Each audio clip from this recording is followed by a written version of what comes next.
The Child's Play franchise begins with fugitive and serial killer Charles Lee Ray on the run from the cops. He gets shot by the cops in a toy store, and of course, he doesn't want to die, so what does he do? He transports his soul into a good guy doll.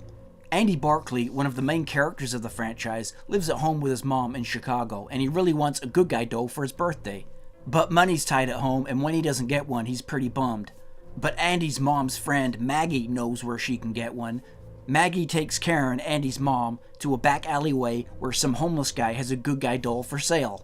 They buy the doll, and it isn't long before Andy starts bonding with the good guy doll, whose name is Chucky. Chucky is the nickname of Charles Lee Ray, our serial killer at the start of the story, who is now, of course, inside the doll. And it isn't long before Chucky gets back into his murderous ways again. His first victim is Maggie. He sends her flying out of a window. Then he takes down old friend Eddie Caputo by blowing up his house.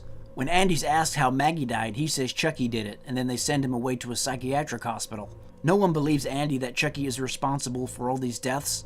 However, when his mom Karen realizes that Chucky has been functioning with no batteries, she figures out what's really been going on. Then they try to burn Chucky, shoot Chucky, and do everything they can to kill Chucky, until they finally shoot him through the heart, and he dies.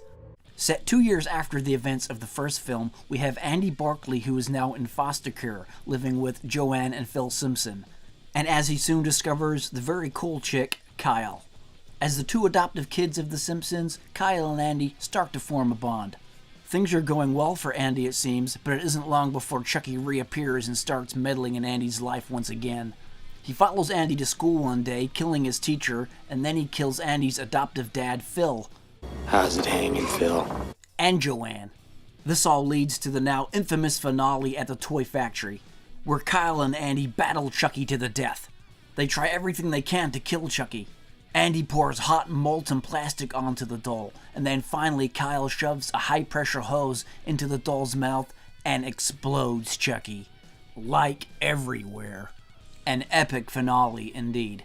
Child's Play 3 is based at the Kent Military Academy, 8 years after the events of Child's Play 2. Andy is now 16 years old and has been sent to the academy after failing to cope in several foster homes.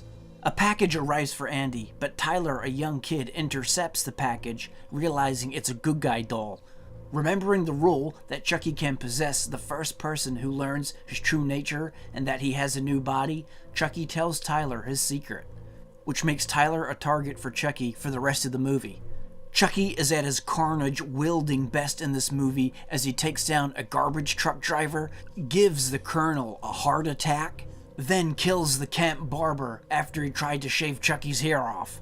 Don't with the Chuck!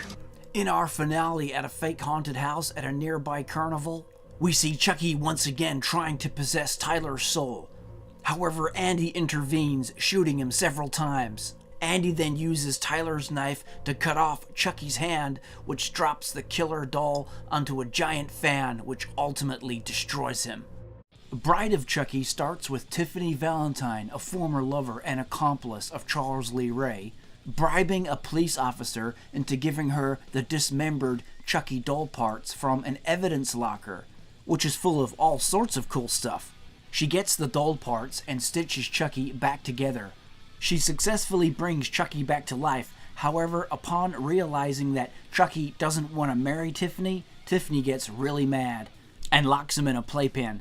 Chucky, understandably mad at this, ends up electrocuting Tiffany in her bath, and what you eventually end up with is both Chucky and Tiffany in doll form.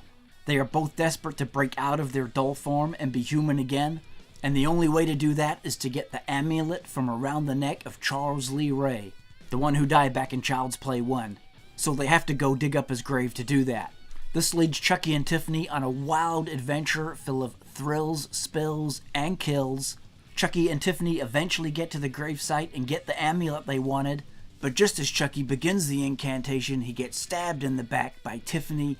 Chucky responds in kind by stabbing Tiffany himself, and this is where Chucky gets shot to death, falling into his own grave. Well, sort of, you know what I mean. The movie ends on a cliffhanger with Tiffany, yeah, well, she may be dead, but she gives birth to this.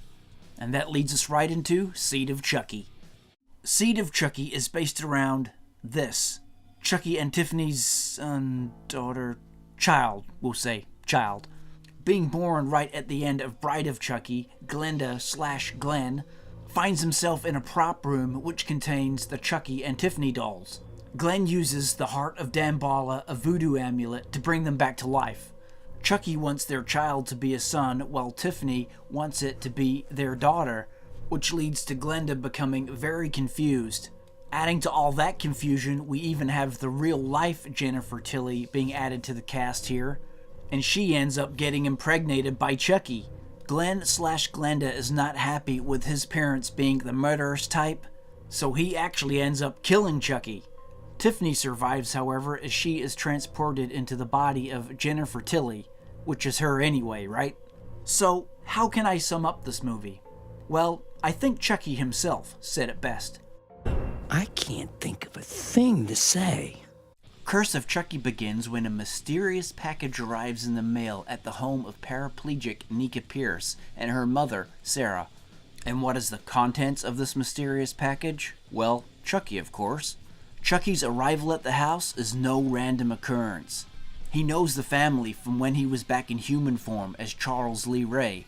In a flashback scene, we get to see that it was his fault that Nika was put into a wheelchair to begin with, when he caused injuries to Nika's pregnant mom, Sarah, while Nika was still in the womb.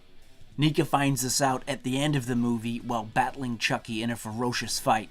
But before all that happens, we see Chucky stalking around the house, killing Nika's friends and family, one by one.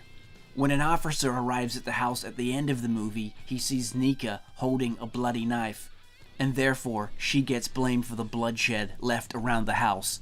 In short, Nika, being blamed for the murders, gets sent to a mental asylum for the criminally insane, which sets up our next movie, Cult of Chucky. But wait, that's not all. Not only do we get to see Tiffany return at the end of the movie, who is in Jennifer Tilly's body, of course, but we also get the long-awaited return of little Andy Barclay coming back into the series. Except he's not so little anymore. Courtesy of Tiffany, Chucky, still in his doll body, is delivered to Andy. When Andy turns his back to answer a phone call from his mother, Chucky cuts his way out of the package with a knife.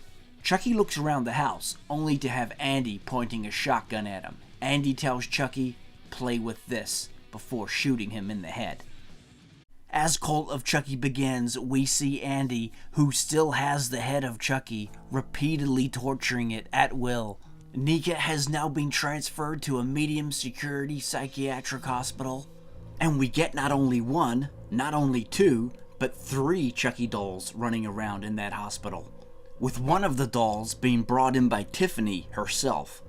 Ultimately, this leads to chaos and mayhem as Chucky, who has learnt a new spell, is now able to possess multiple good guy dolls.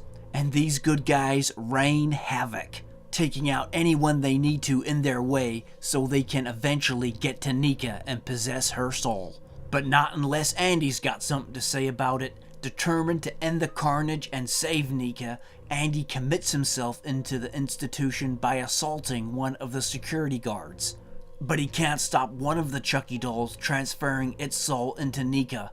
Andy has an epic showdown with one of the Chuckies. He shoots the doll before stomping its head, killing him. But the damage has been done. Nika is now possessed by Chucky. The institution is sent into lockdown, resulting in Andy being locked inside his cell. And we leave Cult of Chucky with a ton of cliffhangers. Tiffany has now reunited with Chucky once again, of course now in Nika's body. No telling what those two could get up to now. Andy is still locked up in the mental institution. And we get another awesome post-credit scene. This time it's Andy's former foster sister, Kyle, from Child's Play 2. She enters Andy's house, having been sent there by Andy to continue torturing the original Chucky's severed head, leaving the series wide open with possibilities for the next Chucky installment.